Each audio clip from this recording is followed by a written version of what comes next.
It's story time Saturday.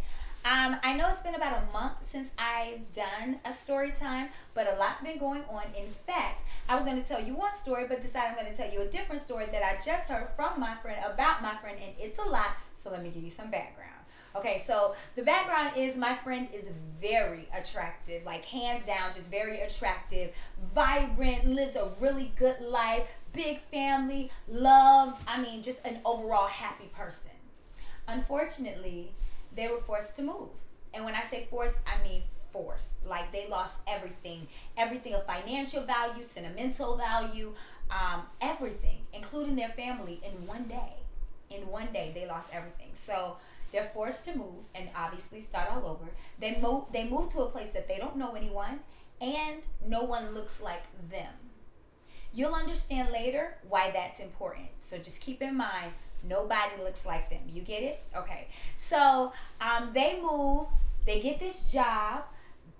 It lacks luster, but you got to do what you got to do, right? So they're working, and before they could get their footing, they're transferred. Not to a new department, to a whole nother company. And they're in no position to fight or complain, but at this point they've been out of control of their life and everything's been going awry. What would they complain or fight about anyway? So they go to a new company, they're at this new company and they're working, and life is giving them the business. I mean, they went from being adored to ignored, right? Completely abandoned. They are going through it and it seems like they just can't catch a break.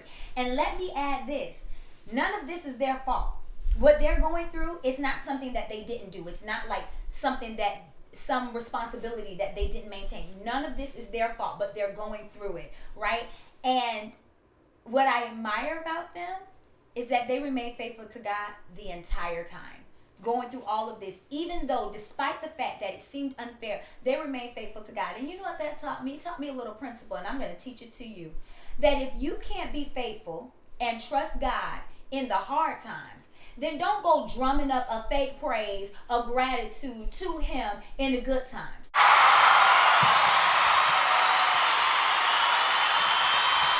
You just missed a good time to shout, huh?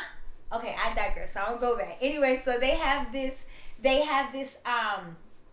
job. They've transferred it to lacks luster, but it's enough to at least give them a place to lay their head. Nothing extra. But they are faithful to God. They operate in integrity. They work hard and things start looking up. And this is why you can't give up, because things start looking up. And I mean going up as they are moved up to a new position. And this position takes them from having nothing to having a company credit card, to having codes. They went from having a name tag to a name badge with a barcode on it and a scanning feature so that their badge can access doors and unlock files and unlock programs. You understand what I'm saying? I'm trying to show you how their life has completely changed just by this promotion. Life is good. Life is so good that they get in good with the regional manager and the regional manager's family. So I'm sitting here listening like, yes, friend, you are doing it. Talk about a comeback. So they done made this comeback, and I'm like, because you know I'm a cheerleader. So I'm like, friend, do you realize what has happened to you? You went from a nobody to a somebody everybody wants to know, huh?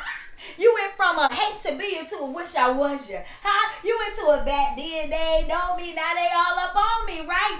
You have made a complete change, right? So I'm just proud of my friend, and I root people on anyway. Like I root for the underdog. So life is good. Life is really good for them. I'm happy, you know, as I'm listening to the story. Life is so good that one day the regional manager's spouse says, "Sleep with me."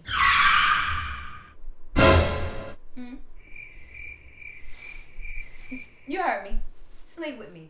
The regional manager's spouse says to them, sleep with me. And I'm not talking about for the sake of kids. I want to make sure we understand. We're not talking about the kind of sleep that takes us into REM. You're not going to get any Z's in this sleep. This sleep, all the sleepers are fully awake and fully aware. And so I'm just listening and I'm like, well, maybe they have an open marriage. Because there's no way that someone could be so bold to just come right out and say that, right? Like they're married, you know they're married, they know you know they're married, and you both know that they're married to the person who employs you. So maybe they're in an open marriage. That's what I'm thinking. Anyway, my friend, just like they are, walking in great character, they say, they refuse. I mean, of course, if they didn't back out on integrity before, they're not going to do it now. So they refuse, just like they should refuse. And they talk, my friend and the spouse, they talk, and my friend is like, listen, I've been trusted with keys, I've been trusted with codes, I've been trusted with credit cards, I've been trusted with all of this. I never violated, I've never stolen, I've never mishandled it. I knew all of that was off limits. It is a safe assumption that you are off limits too, right? And not only just because of the regional manager, but because my friend feared God. Right? So here I am. I done pull my pom-poms back out and I'm cheering. I'm like, yes, friend, keep your integrity, right? And so I'm like, this is good. Life is good and we're moving forward. Or so I thought, because this is where it becomes illegal. So every single day, the regional manager's spouse asked my friend to sleep with them. Every day. To the point that my friend begins to navigate and work, because sometimes my friend had to work in the regional manager's home, out of the regional manager's home, to the point that my friend begins to work and say, and make sure like people are there while they're working. Because every day, the regional manager's spouse would ask my friend to sleep with them. Every day. Now, my friend is very attractive, and I'm not trying to hate, but I don't think I have met anybody that I'm fiending for every day. I fiend every day for this person. Like, is that a thing? Y'all tell me in the comments, have you ever had it so bad for someone that you fiend for them every single day, even after they have told you no multiple times? Is that a thing? I ain't never seen them. I ain't never met them. I ain't never seen them. I ain't never wanted nobody that had me wanting them every single day. Right? But y'all let me know, because maybe there is, and I need to get out more. Because I tell you what it was. It was for the regional manager's spouse. They had it bad. So bad, the plot thickens. Watch this. So one day, my friend is working, handling business, as employed people do.